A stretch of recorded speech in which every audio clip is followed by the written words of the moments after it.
Hey, it's Joshua here with another edition of Mortgage Clarity. And today we're going to talk about something that kind of is counterintuitive to most potential borrowers. And that has to do with like paying off old collection accounts.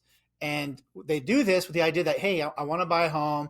I better get my affairs in order. So I'll go in there, I'll start paying off a bunch of my old collections, and then I'll go apply for my loan. And they do that. And then lo and behold, their credit score tanks. Well, why did that happen?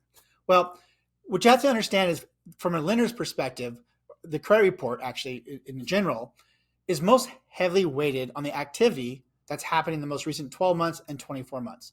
So as you have negative items in your credit report, as that becomes more kind of history, because further back, it has less of an impact. So how does this come back to collections? Well, I find that there's a lot of borrowers who have collections that are on their credit report, but they don't update regularly. So you'll frequently find that you had a collection maybe for $300 for something, and it on the credit report it shows the last date it updated the bureau was like 3 years ago. So the lender looks at it and they go, okay, you have a collection, it's $300, but it's 3 years ago. And so what the borrower mistakenly does is they think I'll pay that $300 collection and my score will go up. And if you're using credit apps, sometimes they'll show that, but in reality, the score goes down because now it updates the credit report as a collection that was paid zero yesterday, which means last month you had a collection and now you have an active collection within the last 12 months versus an active collection that's 3 years out there and we don't know what's going on.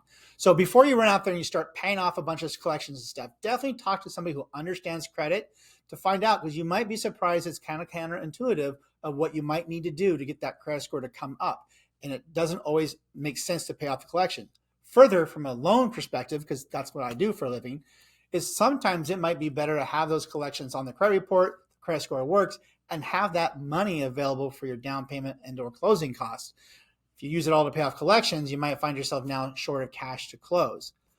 If it is required to be paid off as part of the loan, and they're not always required, then again, if you know that the score will drop once you pay it off, you have your credit report pulled, you go through the loan process, and you simply pay off that collection at closing as a term of the conditions of the loan. So I hope you found this information helpful.